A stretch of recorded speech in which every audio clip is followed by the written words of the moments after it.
let's actually get started with the Dime's case. Now this is a super small case. I mean, look, it is shorter than a Matchbox car, as deep as the Matchbox car. Like, this is a tiny case. It's totally small enough for my fifth pocket of my jeans. And look at how unique this thing is. The earbuds are totally visible through the case. The lid has both a magnetic closure and a snap enclosure. So this thing is going to stay shut when you want this to stay shut. It's actually a little bit hard to get open when you actually snap it shut. It's also got this keychain connector, so you can connect it to your keychain or to your backpack, and you can remove it if you want as well. It's just on there. Like, it's so simple. Now, I do give the Dimes a 1 strike for this micro USB charging port. And I guess part of that same strike is this really crappy cable that I couldn't even get to work with my battery pack. I had to use one of my micro USB cables hanging around in my house, of which I have plenty, so it's not really a big deal. But I couldn't use the one that they provided me. Now, fully charged, like I just showed you on the box, these Dimes will last 3.5 hours in a charge and 12 hours with the case, which is decent for battery life in 2019, let's say. But not so great in 2021, let's be honest here. I do give the Dimes a higher marks on their excellent Bluetooth 5.0 range, which is about 72 feet as I measured it. They have excellent mono mode, allowing either earbud to be used independently of the other earbud, and you do get that full left and right audio in either earbud when you're using them in mono mode. These don't have either aptX or AAC support, but you know, that's not really uncommon in such an inexpensive earbud. Actually, without a high definition audio codec, it's actually a good thing, because when you're watching videos with these, you're not going to have any synchronization issues at all. But I definitely wouldn't recommend playing in any kind of first-person shooter like Call of Duty Mobile for a combination of reasons that I'll explain later in my summary. As far as that goes, you can see a test of my latency here. You can gauge for yourself whether or not these would be good enough for you in a gaming situation.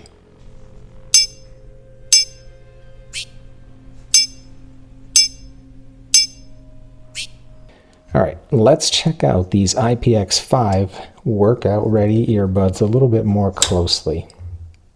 Now, I have them in gray, but they do also come in black, blue, and green, kind of fun colors, blue and green. And I mean, let's give SkullCandy some creds for making these so small. These are tiny, right? And they're really comfortable. They come with 3 sets of silicone tips. I like the way they package them here, and the large tips are actually quite large. The small are very small, and the mediums work well for me. And I'm sure that you'll be able to find a pair of tips in here that will work well for your ears. Now, one thing I'm going to give SkullCandy another poor marks on is this physical button control. I mean, as much as their physical button controls and everything, I think they really missed the mark with both the control layout and how they positioned them on the bud. Like, look at where that button is. You're going to just jam this into your ear when you try to push that. Now look, the other thing is, in my opinion, double tap to change volume. It's just a poor choice, double tap to press volumes. It's way better to have long press, adjust the volume, and then you can really set the volume where you want it, and then let go of that button and you'll have the right volume. In my mind, long press to skip a track is just a tough command. At least what they did was they made that command issue a beep when you've pressed it long enough to make it go to the next track. It's just a good idea, because if you press it too long, you'll end up shutting off the bud. But look, the bigger question is, how are you going to push that button when these are in your ears without jamming them inside your ear canal and making it really uncomfortable? It's not easy. But here's a hint. The first thing you want to do is, when these is in your ear, you want to push up on the bottom of that bud and then press that button. And what is going to happen when you do that is it's going to push into the side of your head when you push up on it, rather than right into your ear canal. I mean, it's doable. It'll take some getting used to. Otherwise, the controls work pretty well. Now you can see here that each bud has one microphone. They don't have any kind of noise canceling built in. Let's get right to checking out how well these microphones work. on the Dime XTs. All right, the SkullCandy Dime XTs. These are an earbud with a microphone on each earbud. And I am doing a quick test of an indoor sound quality test with no noise in the background. This is what it would sound like if you were taking a call with your phone. I am absolutely recording this audio from my phone on an actual voice call. And this is what it would sound like. Let me know in the comments what you think about the Dime XT's microphones. Remember, this is a sub $30, even sub $25 earbud if you get them a little bit on sale. So moving on to the sound quality. Hey, you know what? I was expecting these to sound bad. I feel like I've generally heard that SkullCandy True Wireless Earbuds are pretty bad. They're not very good. Maybe I should just say they're not very good. But for 25 bucks, I mean, these sound good. But more specifically, here's what I think is good. The bass. The bass on these is solid. I mean, it's probably a little bit lacking in like the sub-bass category, but really, it's more than adequate, I think, for most people, and even for me. Like if I was just picking these up as my first pair of earbuds with silicone tips, comparing them to like an AirPod, I would think they were great. Next, both male and female vocals are also good. They're nothing spectacular, but they're kind of Goldilocks. They're good enough. They're not too forward, they're not too recessed. Goldilocks. Now for the rest of the mids and the highs, you can definitely hear the details of various instruments, and in fact, they actually sound pretty good. There's nothing spectacular about the sound in any one category. Well look, so far everything sounds pretty good, right? Nothing is great, everything is pretty good. But the last piece of the sound quality that I haven't talked about is that sound stage.